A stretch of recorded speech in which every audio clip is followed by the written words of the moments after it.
All right. Hello. Testing. 1 2 1 2. So here on the DGen Hour, we mostly, there's no we, it's just me, Sid, hello, mostly cover hentai games. And there's been a couple that's on my radar, but they're in development. They're not fully released yet. And one of the developers has made 2 games, both demos, but we have managed to get a update from one of them. So the developer is called Cosmic91, I believe. And so far he is making Moon Rhapsody, absolutely amazing. It's actually how I found out who he is, as well as the other game, Vivid Dead. And Vivid Dead's more of a platformer, 2D platformer. It's nice, I like it. The gameplay's pretty good, but the animations, my god. See, because for me, usually what makes or breaks a hentai game is story, animation, and gameplay. Now, of course, some of these games are just like fetish machines, and I'm probably not going to cover them. But with Vivid Dead, since it's just a demo, the only thing we know right now is that there are monsters roaming about the city. Now, as for what this update has included, it has included a new forest area and some new bosses, as well as enemies, all kind of within the forest area. There's the Kappas, there's the Harpy boss, Oni/ogre boss. I think he's an ogre.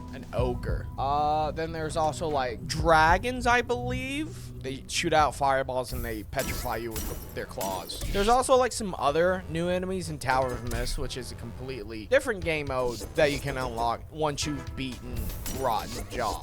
I think just one boss, the slime boss, actually now has a game over animation, so that's nice. Controls have been tweaked, and I don't know how I feel about it. I still wish it got put to shift run instead of double tap, or just have it auto, because there's a hot fix since people were bitching about it where you can now toggle it, so you can now double tap or always be running. I just wish that you could just put it on shift. I think that would probably solve a lot of the issues on mouse and keyboard. There's also some new weapons. So there's a great sword, there's an upgraded version of the bat, and now whenever you like have both of those weapons, if you kind of do like a aerial attack with them, she uses both her like sword and bat, great sword, or whatever else you have with you, and it's so fucking sick. It fucking reminds me of power stancing. It's so good. You can also charge them up as well, which is sick. Then there's like some new magic or spray cans. So the magic system in this game is tied to spray cans. Red is fire, blue is ice, yellow is lightning, green is wind, and wind is the new one. It's a bit janky because there are these propellers that you use to launch you up, and sometimes it doesn't like always work, and you just like barely at the edge of it, and you can't really grab onto it. It's a bit janky on that. I just wish it would kind of just like force you all the way up to maximum height. What else? Oh yeah. Tower of Mist. I'll talk about Tower of Mist before I go back to talk about the forest area. There's a lot of things I want to talk about that. So Tower of the Mist is basically kind of like a roguelike game, and it's just like 1 to 25 with 1 life, and it's not too bad. The only thing that really sucks about it, you can't really save your progress. So if you wanted to like, let's say, reach floor level 15, take a break, come back to it, you can't do that. Kind of blows. But there is the hot springs at floor 25, as well as like a new outfit. Both of those are amazing. And then once you actually get to the top and unlock the hot springs, floor 20 through 25, there's a random chance of it spawning, and that in itself is actually really fucking nice, because like the smut scenes in there, I love it. Please, more. Now onto the forest area, and like a couple of gripes I have with that. So there is the Harpy boss, and I don't like fighting her because she is one of the few bosses where it feels like it's a straight up 1v1 duel. And the reason I'm saying I don't like fighting her is because we can't really fight her properly. So there's like no way to avoid her attacks or feels like is a good way to punish. When she dives kick, she can either dodge your magic. So like if you want to play the range game, right? If you shoot at a magic, she can just duck it. Or if you go in for like an attack after she dives kick, she can just like uppercut you and like completely negate your punish. All of that's really frustrating. You could probably get her in the air. I was going to say after you got the air spray can, but you can only get it after you beat her. I feel like if we got it before, it would probably make the fight a little bit more tolerable because it's air, so it goes up. And she's flying, so you can literally just kind of spam it and have consistent damage. Whereas like the lightning or ice, I feel like by the time it takes you to actually angle it and get it off, she'll just dive kick you. She also has a bow and arrow. So on top of the range and her ducking, you can also get hit by a bow and arrow, which is also shocking. But this is like the very first boss that can counterattack what you do. A lot of the other bosses don't do that.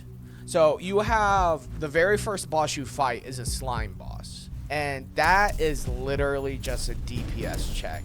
I wouldn't even say DPS check. You just damage it. It slowly gets closer to you, and that's it. That's the boss. Rotten Jaw. Well, no. You would go to the Ghost Girl. She's not too bad because you can just duck under her moves or slide out. She actually has a timing on her. And like I said, since there isn't like a dedicated dodge button, you can't just like bait her attack, dodge, and then punish. The dodge is your slide. There is a dodge button, but I feel like it's really mediocre compared to the slide. So there's that. Like, she's actually not too bad to fight against. Then there's the Rotten Jaw down in the sewers, and that's just a whole gimmick of you flinging explosive ghost to the mouth of the Rotten Jaw. I think the Ghost Girl has a symptom of it, but the Harpy boss makes, since it's kind of annoying to fight, it becomes more apparent. But both the Ghost Girl and the Harpy have the Dark Souls 1 run back. And that's basically whenever you lose, since there's not a checkpoint system for the boss. Because like for the slime boss, you can just go straight down into the left, immediately go there. And the Rotten Jaw, there's just a checkpoint system right there. The Ghost Girl, you have to fight her twice. You have to fight her the first time when, the first time in like this little closed off room. That's when you get the Nekomata, which is like the Super Saiyan version. What's her name? I don't even know the main character's name. But you have the regular version, because she's also a cat girl. And then you have the Nekomata, which is a Super Saiyan version of being a cat girl. And then you fight her leaving the area.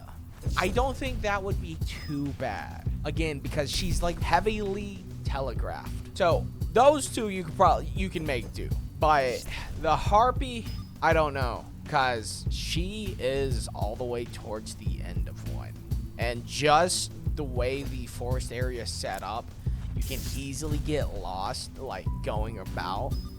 So on top of easily getting lost to very little health potions, like you can get health potions, but you would have to just spam the merchant, which is, the merchant has 3 sets of items and they're all random.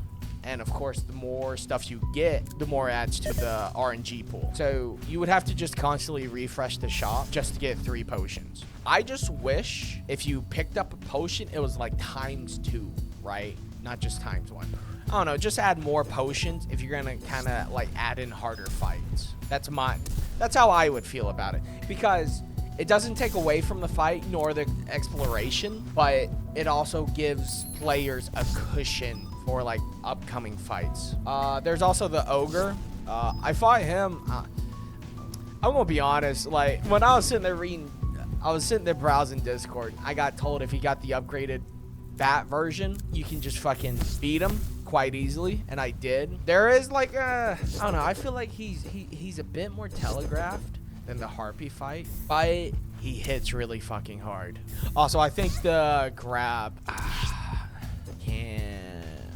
I don't know, like you could probably get 2-shotted by him. So The forest area, I like it. There's quite a bit of interesting puzzles, well, mechanics, because once you get the ice break in that same room, you have to freeze a bat and jump onto it, and then jump onto another platform. That isn't too bad because you can reset the area and have the bat respawn. I'm just afraid that if it continues with it, there's going to be a part where it's a one-time thing. Hey, you only have one chance to get this bat or to get this jump done, and that's it. I feel like if you're gonna go down that route, either put a checkpoint system or like do it at the very beginning of a level. Like something so that way it doesn't feel like we're just getting cocked. There is a part, I think in Tower of Mist, in the forest section, you have to like go in trees.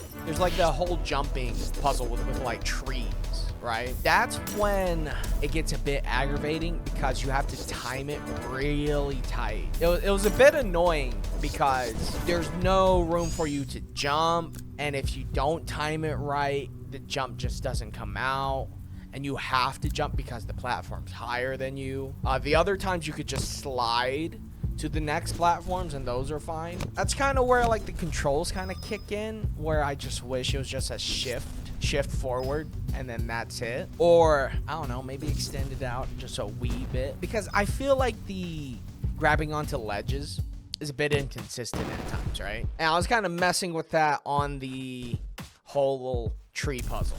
What else? I don't know. That really kind of covers all of it. Don't really have too much of gripes. Like, this update most definitely pushed this game up on the games I'm really interested. Both Moon Rhapsody and Vivid Dead have like jumped up in the games I'm like really looking forward to being done. Even if like none of the stuff I want to see gets implemented, just the quality of this game's actually really good for me. Like, I feel like it's rare to have a hentai game that is a solid game with good H scenes. That's about it. Like, if there was some stuff, like I've already kind of hinted at some of the stuff. Like, I wish there was more stuff in the hot springs. If there is more enemies, maybe just have like different variations of it. Oh, I really wish that the Nekomata, the fucking Super Saiyan form, is like a permanent after like you 100% the game or something like that. Because let me tell you, I fucking love that form. I don't know, that's about it. Like, what's there I really like, and I would just love more of it or more in depth. And what I mean by that is like within like the current content we already have, there's just either like different variations of like the H scenes. There's just like more weapons, you know, just more of it. I don't know. Yeah, that's about it. Yeah, so that's the update talk.